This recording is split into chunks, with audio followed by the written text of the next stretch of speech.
Welcome to ChinaSecurities.com and Chinese Stocks TV, a daily, fast-paced, edgy show bringing the best press releases out of the small cap and mid cap Chinese space at the open so you can hopefully profit from them and maybe even find your next great small cap investment. It's Monday, April the 13th. Happy Easter to all of you who celebrated Easter this past weekend. I've got three great press releases for you, all financial related. Let's get straight to them. First up, Yanglin Soybean trades on the OTC under YSYB. They put up both fourth quarter and record full year numbers. As always, I'm going to give you the full year numbers. Revenues up 61.5% to $250 million, exceeding guidance.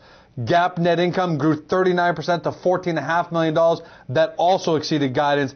Cash and cash equivalents, about $30.4 million. Got a quote here, an excerpt from CEO Shulin Liu, who said, despite the current economic environment, we expect the overall market fundamentals of the Chinese soybean industry to remain generally stable. Why is that? Take a look what the company does.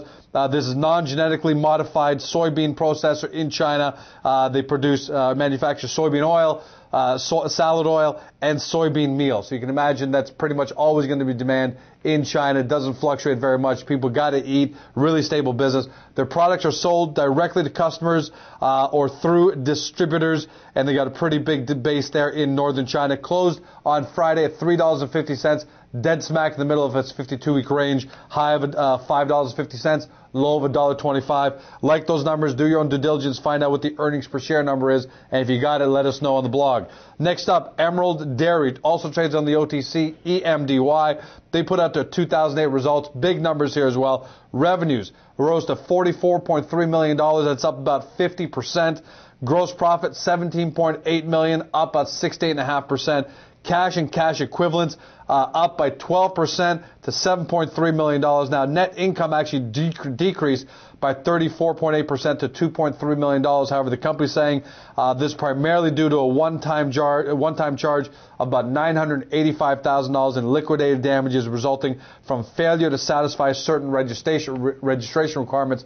Not sure what that means exactly. Make sure you go take a look back at the company's press release and see what that was all about. If it was simple filing kind of error, then not a big deal, but make sure it isn't something more material than that. Shu Kaneko, the CFO of the company, had a quote. Here's an excerpt that I found very interesting. Sales have increased by 461% in 3 years, from $7.9 million in 2005 to $44.3 million in 2008. Love that growth. That's why we love China. This is a producer and distributor of infant and children's formula milk, powder, and soybean products. Hence why I want you to go back to the press releases and make sure that one-time charge maybe isn't related to that issue with kids' milk powder earlier in 2008. And the products are sold in over 5,800 retail outlets.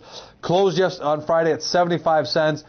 Way off its high. Here's the other flag I want you to take a look at. Way off its high of $20. Its 52-week high, just off its 52-week low of 26 cents. So something definitely there. Go take a look. Otherwise, good numbers on their face. And finally, China TransInfo making a repeat performance here on ChinaSecurities.com.